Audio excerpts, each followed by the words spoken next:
Good afternoon, good morning, good evening, good day to all of you, wherever you are. It's a great pleasure for me to welcome you to this symposium. My task is very simple. It is to welcome all the participants to the symposium. And as at this point, we have already, I think we're at 199, we're clocking 200 participants for this symposium. This meeting, this symposium is a culmination of some kind of intense conversations that we have been having as a secretariat since early in the year. And we would like to just first and foremost thank all those who have been part of the process. And then I'm sure all of you are happy that we are at this point today.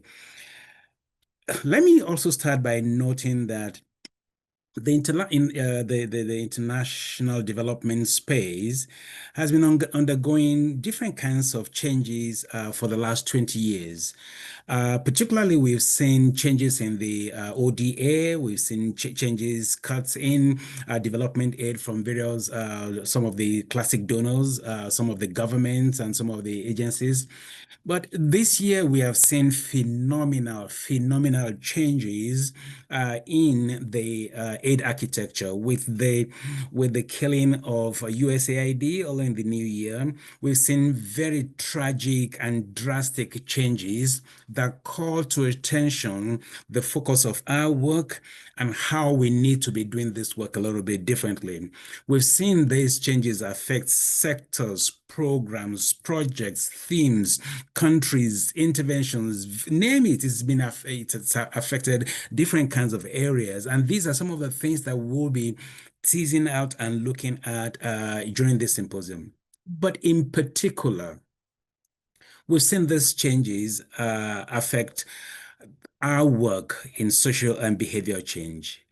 We know that our work is fundamental, it's pivotal, it's the anchor of all development assistance intervention because we focus on the social and behavioral dimensions of the work.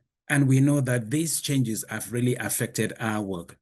Funding, we also know that has been problematic even within the traditional aid architecture. It has been inconsistent. It has been contingent on some whims and caprices. It has been haphazard in many respects. And these are some of the reasons why perhaps we need to start thinking about social and behavior change function and funding differently. Even now, it is more so. This is the rationale for our symposium. What do we want to achieve? We want to analyze the impact of the current funding shifts on our work, especially in Africa. We want to critically examine past funding structures, approaches, and strategies to determine major lessons that we have learned. We want to interrogate, we want to explore, we want to fashion out alternative funding and financing arrangements and structures for our work. And we also hope that at the end, we'll be able to develop a strong and robust roadmap for how to fund SBC in the future. To help us with this, we have designed a very creative program with different kinds of panels and panelists to be able to help interrogate this.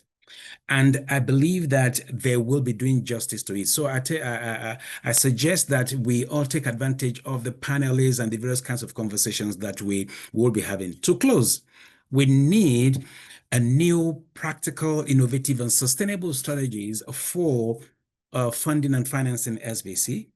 We need also to effectively reposition SBC for consistent, resilient funding.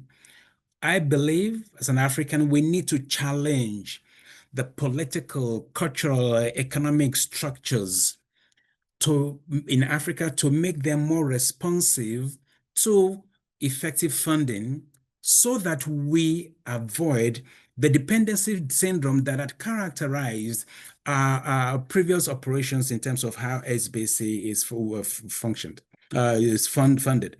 And we also need to challenge ourselves as practitioners to embrace new strategies, new modalities for what I call efficiency, effectiveness, and economy of the kind of the funds that we are getting. At the end of this conversation, we hope that we will come up with different strategies and we'll be able to take these strategies to the global SBC summit taking place in Panama in 2026. So on that note, I welcome everybody to this conversation, to this symposium, and I trust that we will be able to have a very robust, interesting conversation around the issues, and we'll be able to channel the recommendations and some of the lessons that we're learning to higher levels, even at a global level. Thank you very much, and welcome to the symposium.